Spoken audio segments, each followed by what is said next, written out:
Mesdames et messieurs, bonjour. Nous sommes la structure Melitus, une association sans but lucratif qui lutte contre le diabète.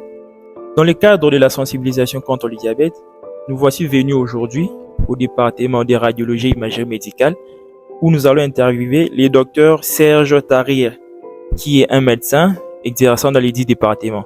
Bonjour docteur. Déjà, merci pour votre invitation. Je suis le docteur Serge Tarir Moïka, assistant au département de radiologie et imagerie médicale des cliniques universitaires de Kinshasa. Je suis auteur, mais aussi consultant en projet et développement international.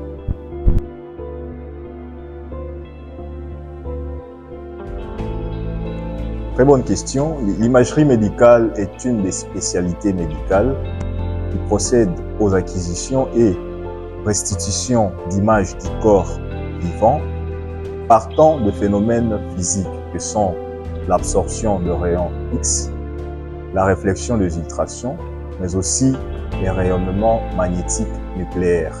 Et les exemples et illustrations vont suivre avec la suite de notre entrée.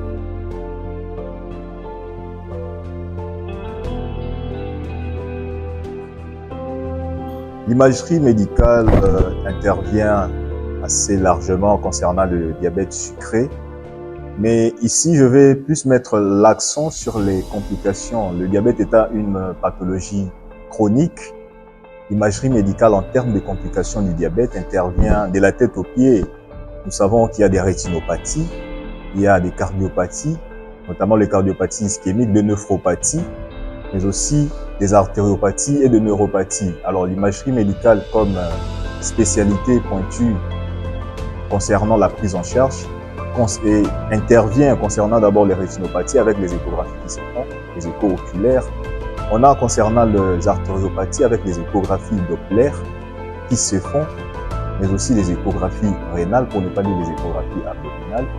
Avec les complications cardiovasculaires, outre les artériopathies, nous avons les accidents ischémiques, les infarctus au niveau cérébral. Alors là intervient la tomodensitométrie ou les scanners, mais aussi pour ceux qui peuvent se le procurer, l'imagerie par résonance magnétique pour mettre au point ces différentes entités pathologiques.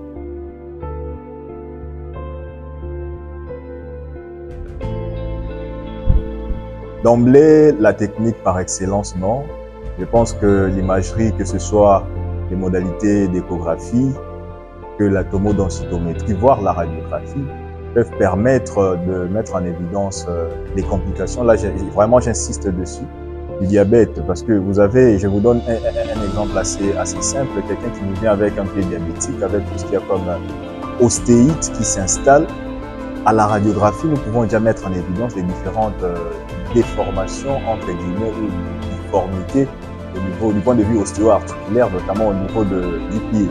Alors, avec l'échographie, notamment l'échographie rénale, nous pouvons mettre en évidence aussi, de par la radiologie, ou mieux l'imagerie médicale, les dysmorphismes au niveau rénal, avec l'insuffisance rénale stadifiée échographiquement. Et en dépit de tout ça, il y a une modalité un peu supérieure. S'il s'agissait d'un accident ischémique, le diabète concourant en un cercle vicieux en ce qui concerne l'inflammation avec la production des cytokines. Et nous savons tous que les cytokines agissent un peu d'une façon systémique, et dès lors que nous avons des accidents ischémiques, avec la tomodensitométrie, on met d'ailleurs en évidence les différentes modifications, tant du point de vue parenchymenteuse que du point de vue parenchymenteuse généralement, en termes d'ischémie au niveau cérébral ou mieux encéphalique.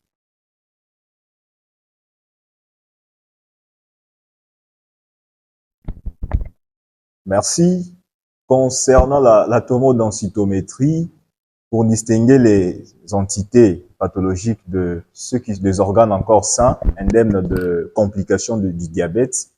Vous savez, je vous donne un exemple assez simple où on reçoit un patient sur terrain de diabète, mais avec élévation des chiffres tensionnels, chez qui il y a un fléchissement de l'état de conscience. On le fait la tomodensitométrie et d'emblée, on a une ischémie ou un infarctus dans le territoire vasculaire de la cérébrale antérieure.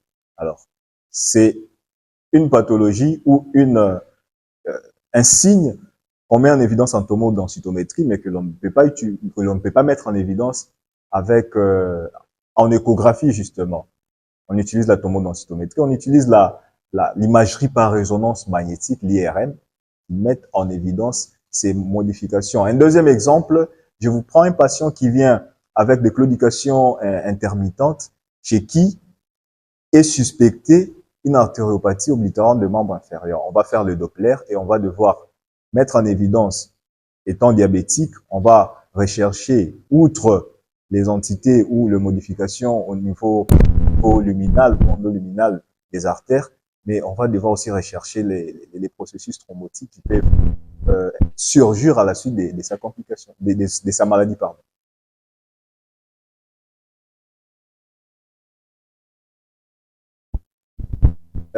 Il n'existe pas de contre-indication concernant le scanner. Peut-être vous êtes étonné. Mais il y a de précautions particulières à prendre selon qu'il s'agit d'un état physiologique comme la grossesse ou l'allaitement que d'un état pathologique, en l'occurrence le diabète, l'insuffisance rénale ou des états ou des antécédents d'allergie. Alors, pour étoffer un peu cet argumentaire, je vais nous donner un exemple. Une patiente chez qui on doit procéder à une tomodensitométrie thoraco-abdominaux-pelvienne, mais porteuse d'une grossesse.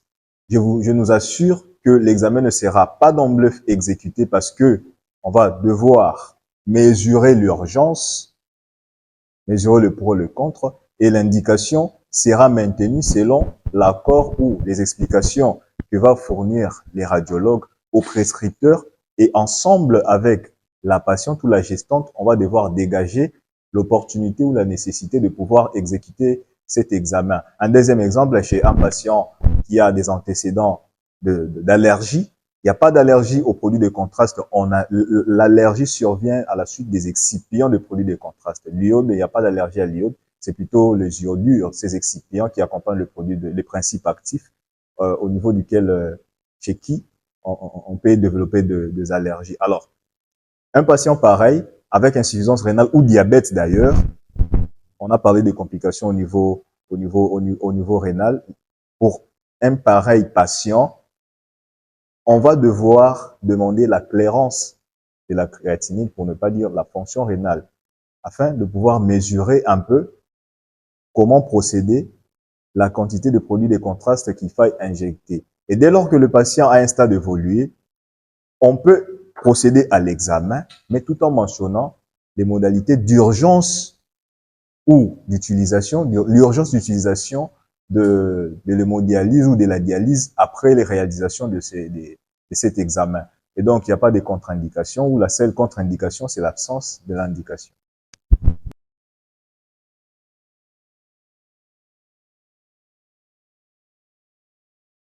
Déjà, en tant que médecin, je pense que le diabète est une pathologie qui survient au décours.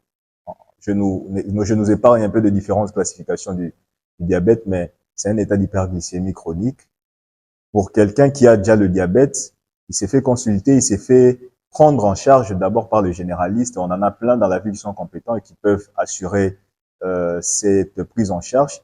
Mais dès lors que la prise en charge n'est plus adéquate au niveau du généraliste, c'est beaucoup plus intéressant et plus prudent de pouvoir aller voir le diabétologue, les spécialistes. On en a plein ici à Kinshasa également, et qui peuvent prendre en charge d'une façon adéquate la pathologie. Et question de pouvoir préserver la vie humaine. Voilà que c'est par ici que nous mettons un point à notre interview du jour. Merci docteur et puis bonne journée. C'est moi qui vous remercie. Au revoir.